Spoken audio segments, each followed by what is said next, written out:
Welcome back, everyone, and I'm here again with SBR contributor Jordan Sharp, and today we're going to be covering how those odds have been acting up for the game between the Seattle Seahawks and the San Francisco 49ers. How you doing today, Jordan? Doing good, Dax. Thanks. All righty, man. So 7 sacks on Russell Wilson this past Sunday against the Cardinals. Now, Arizona's defense was incredible in spite of the loss, but, there were a lot of problems on the offense and too many errors. So much of it, I believe, was probably due to the fact that Larry Fitzgerald was out of the game.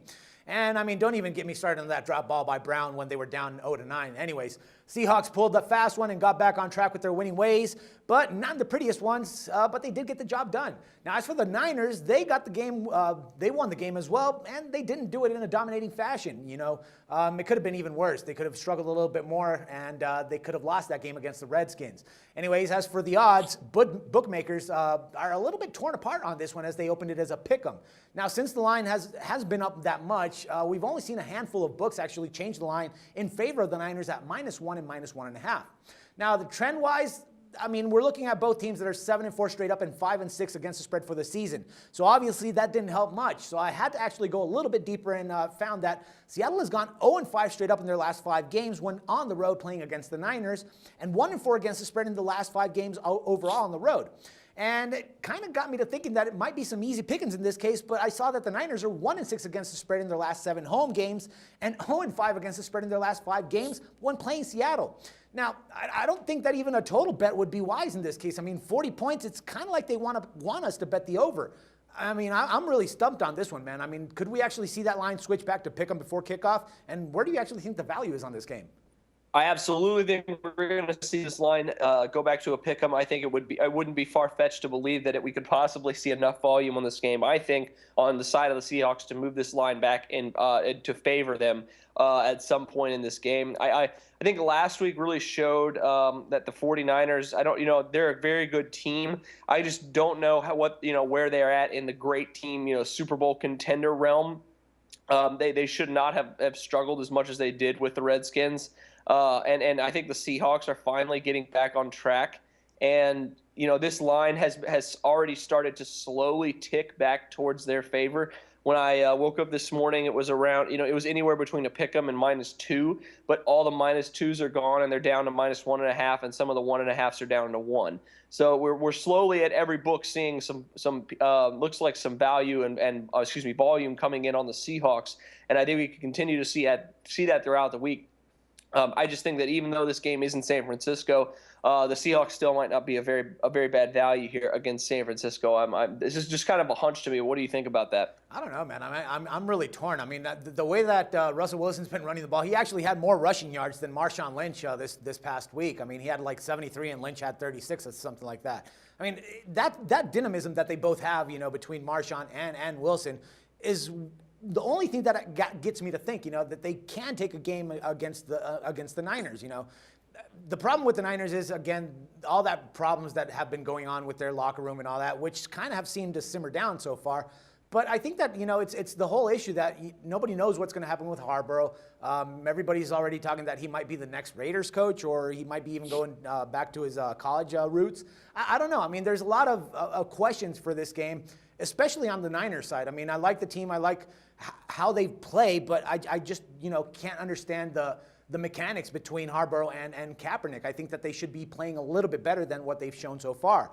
Now, as for the Seahawks side, I'm just, stumped on what they're going to be able to play. The only game that they're going to have is the run game. They don't have any reliable wide receivers really, and it's just about, what Marshawn Lynch can do. Now, I just don't know about what this game is going to happen. What's going to happen in this game. 40 points on the total. I'd like to bet on the under, but it could easily go over. It's just I don't know what to expect off of this game, man. Here's what I'm thinking though with the Niners, and this is why I think I'm so bullish on the Seahawks here.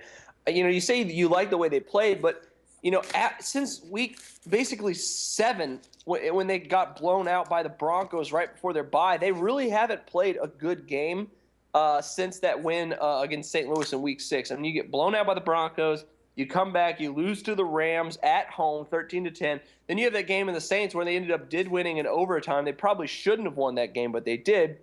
And then you have 2 weeks in a row where you get wins, but you get wins in single digits against teams you should probably be beating by double digits. So, I mean, I can't see them, like, they really haven't played a good game for me in the last month. And, that I think the Seahawks, even though they aren't at their best right now, let's be honest, and far from it, they have started to look, other than at Kansas City, which, I mean, by any means, I don't think is that bad of a loss for them, because that is, that Kansas City's a good football team when they play Arrowhead. I mean, and that's a tough place to play. But other than that, Seahawks have been looking better recently, and they haven't played very great teams other than up until this past week against Arizona, but minus Larry Fitzgerald. You're right. So, it's not necessarily a lock by any means, but I do think the Seahawks, of the two teams, they're both playing bad, but San Francisco is playing worse right now, I think, in my opinion. Yeah, no, I totally agree with you in that one. I mean, it's obvious, anybody that's been watching these games can see that the Seahawks right now are playing way better than what they were a few weeks ago. But, it's just one of those games where, you really don't know what to expect out of this. Kaepernick can actually, turn it on. I mean, I think it was, Jesus, what's his name? The wide receiver that they picked up from Baltimore a couple seasons ago. Anquan Bolden. He had a pretty good game last week. I mean, he had a decent yardage and all. They couldn't get the ball running with Frank Gore, so I'm thinking that they might start, throwing the ball a little bit more. That's what's kind of throwing me off. And considering that the secondary on Seattle isn't, up to par, they could actually take advantage of that. I mean, that's the only angle that I'm seeing right now that San Francisco can take advantage of. Obviously, they're at home as well, so all those little itty-bitty factors might be adding to that team. That's why I kind of have to lean a little bit towards San Francisco in this case, in spite of the fact that they haven't been playing their best football as of late. But I just think that they have that advantage, that slight advantage. I mean, yeah, last week the Seahawks were held to one touchdown and about 4 or 5 field goals, which got them their win. So I'm kind of thinking that if they were struggling against Arizona, which, obviously we know that their defense is way better, then they're probably going to have some tough times right now against San Francisco as well. At least that's what I'm thinking right now. I think that, it might be wise to actually look at in San Francisco's way if and when the line starts to favor Seattle, like you say, man. I don't know. I'm more impressed, I think, with Arizona's defense than I am with San Francisco's defense. And so I think that's another thing that's kind of making me lean towards the Seahawks here. And Colin Kaepernick, he's not the prolific passer that's gonna, I think, just dominate the Seahawks secondary like we've seen from some other teams here this season. But he's good enough, I agree, to do more passing and open it up a little bit more with all these good receivers they have. But I think that. In some way, there is something going on with the Niners right now that may be something we can't see. It's just they're just not playing their best football right now, and I really can't. Even though they're winning, I really can't in this game. On a short week, nonetheless. Against a team coming in like the Seattle Seahawks, and I mean, let's be honest, this game has huge playoff implications for these two teams. To own the tiebreaker over one another at this late in the season, and to have that ability to stay in the wild card hunt, or potentially if the Cardinals go on a losing streak here, the NFC West hunt, that's going to be big. This is going to be a game where both of these teams, I think, are at least up to as best as they're going to be on a short week. And to me, if that's the case, I'm going with Seattle. All right, man. I mean, it wouldn't actually surprise me to see Arizona go on that losing streak that you just mentioned. I mean, with all the ways that, with everything that's going on lately and, losing their quarterback, Fitzgerald going down, that might be a possibility that might leave the door open for one of these two guys in this division. But, it's just, had this game been in Seattle, I'd definitely be on Seattle without a doubt, no hesitation whatsoever. But the factor here is that they're going on the road. I mean, they're just coming off that win that wasn't a pretty win and wasn't an easy win at that either. And they're going to be tired.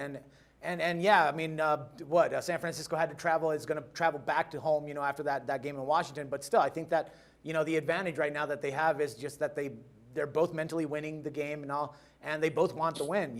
The way that I think it, I kind of have to side with the Niners in this case, just because of that fact. Not because I like, the team overall, but it's just the way that I believe that they're developing so far and the way that they've been able to play. Right now, the only thing that Seattle has is, Wilson and Lynch, and that's all they've been able to rely on so far. They don't have that defense that they used to have. They don't have the wide receivers that they can rely on anymore. So, I mean, it's just two players that kind of factor in the whole deal here. As for 49ers, you know, they have Bolden, they got Frank Gore. I mean, they got Kaepernick. Still, it's not that much of an impression here, but still, they have that, you know, that unity, that group that can actually balance things a little bit more. And yeah, I mean, their defense isn't as prolific or as good as Arizona's, but, you know, it's still a force to be reckoned with. And I think that, you know, if they can establish themselves at home in this game, they might have possibilities to actually win it, man. All right, well, I guess we smell another gentleman's bet here. You know, to be honest, I don't even recall what our gentleman's bet was last week. Did you win or did I? I have no fucking clue, man. I completely forgot as well. Our gentleman's bets. How are we gonna keep a record here of our gentleman's bets of the season if we can't? I'll have to go back and watch the videos for the last ones, Matt. But yeah, we can go ahead and do a bet here. I'll go ahead and take San Francisco on a pick 'em. Yeah, we'll do straight pick 'em here. That's fine with me. Also, one thing I guess we can agree on is that I think the Cardinals are going to go on a losing streak. I mean, they could legitimately, with the way their schedule looks, you know, lose definitely 3 out of their next 5, maybe even 4 out of their last 5 games here. So the winner of this game, it's going to go a very, very long way. If the Cardinals can't get right and with Drew Stanton and Larry Fitzgerald get healthy, they could potentially lose 3 out of their last 5 or 4 out of the last 5, and the Seahawks or the Niners, potentially whoever wins this game, could end up sneaking in there to get in to win the division here. So a lot is riding on this game. I agree, man. All righty, my man. As always, it's a pleasure talking football with you, and I look forward to doing this again next week, Jordan. All right, thanks, Dax. No problem, man. For SBR Picks, this is Dax Floyd. The SBR Network offers free sports picks and game breakdowns, big money free betting contests year-round, a real-time Vegas-style odds monitoring service, and much more. So come see for yourself. To stay updated on SBR news and promotions, follow us on Twitter, Facebook, and Google+, and do be sure to subscribe to the Sportsbook Review YouTube channel to catch all our daily sports shows.